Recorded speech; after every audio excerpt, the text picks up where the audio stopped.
Halo Bapak Ibu, Saudara-saudari sekalian. Bersama saya lagi Chandra Teja dari channel Kristen Ngakunya. Channel yang membahas kekristenan murni, terbebas dari klinik dan pemahaman yang melenceng. Bagi Anda yang belum subscribe channel saya, silakan subscribe channel saya. Tekan loncengnya agar Anda dapat notifikasi setiap kali saya mengupload video-video saya. Oke, pada kesempatan kali ini saya akan membahas lagi sebuah topik yang menarik. Apa itu? Kristen miskin jadi kaya. Ya, Anda tidak salah dengar. Kristen miskin jadi kaya. Bapak bisa aja. Nah, dengar dulu ya. Jangan di skip videonya supaya Anda mendapatkan pemahaman yang komprehensif. Begini loh. Khotbah-khotbah yang beraroma teologia kemakmuran biasanya suka mengutip ayat dari 2 Korintus 8 ayat 9. 2 Korintus 8 ayat 9 yang berbunyi demikian. Karena kamu telah mengenal kasih karunia Tuhan kita Yesus Kristus, bahwa Ia yang oleh karena kamu menjadi miskin, sekalipun Ia kaya, supaya kamu menjadi kaya oleh karena kemiskinannya. Saya ulang lagi ya, supaya jelas ya. Karena kamu telah mengenal kasih karunia Tuhan kita Yesus Kristus, bahwa Ia yang oleh karena kamu menjadi miskin, sekalipun Ia kaya, supaya kamu menjadi kaya oleh karena kemiskinannya. Kalau saya pertama kali dengar ayat ini terkesan aneh ya. Seakan-akan karena kita orang Kristen gitu ya, telah mengenal kasih karunia dari Tuhan kita Yesus Kristus, yang oleh karena kita ya menjadi miskin dia. Menjadi miskin dia.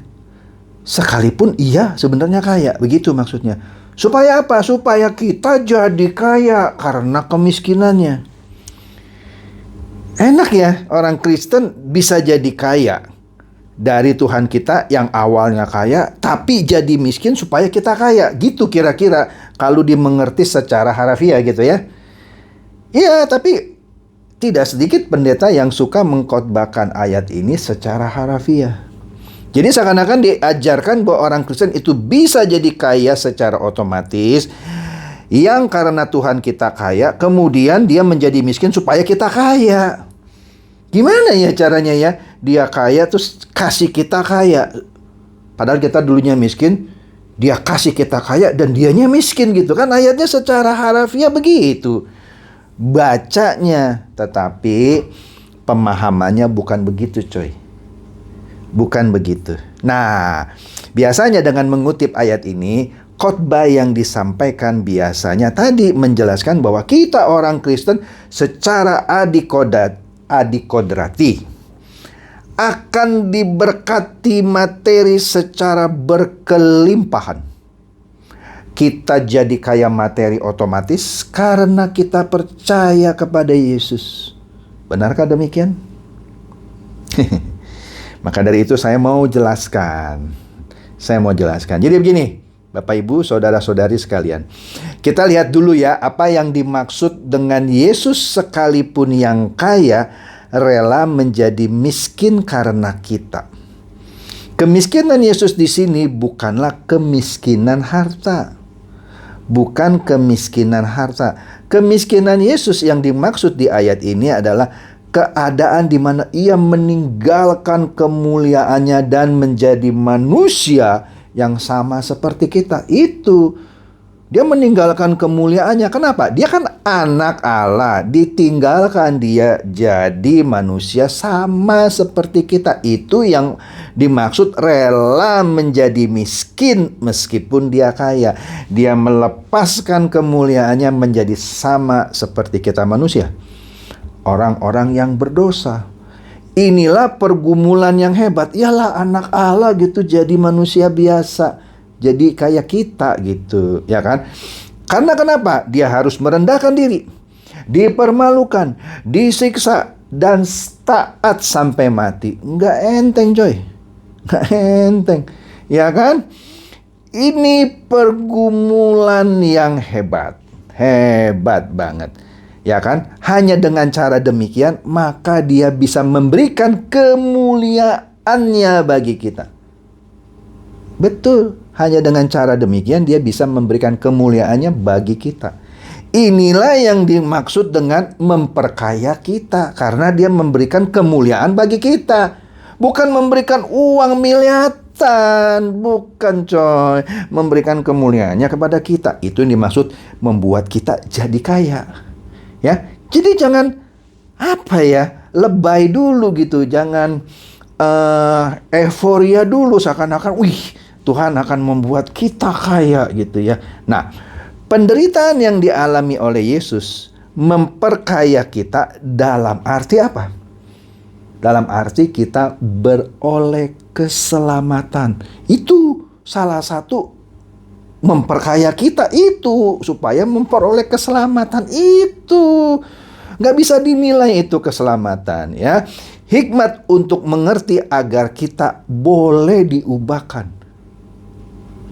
Sehingga kita boleh berkarakter sempurna seperti Dia. Serta dikembalikan ke rancangan Allah semula. Hal ini selaras dengan Matius 6 ayat 20. Di mana kita sebagai orang percaya diminta untuk mengumpulkan harta di surga, bukan di bank. Ya, harta dunia ya disimpan di bank, tetapi harta abadi kita kumpulkan nanti di surga. Jadi kita memperkaya diri kita dengan cara mengumpulkan harta di surga, bukan di bank yang di dunia.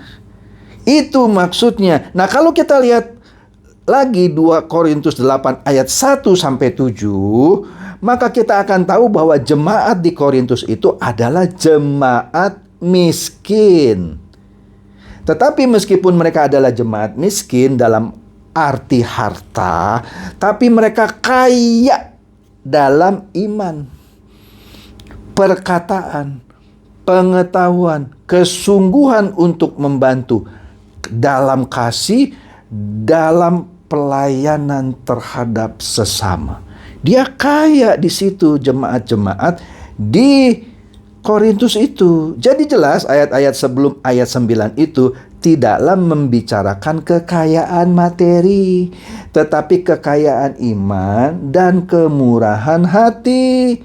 Kekayaan seperti inilah yang diminta Tuhan untuk dikumpulkan sebagai harta kita di surga nanti. Sudah kumpulkan? Sudah. Nah, inilah jenis-jenis kekayaan yang membawa kita kepada kemuliaan di dalam kerajaannya nanti, bukan kekayaan materi, coy.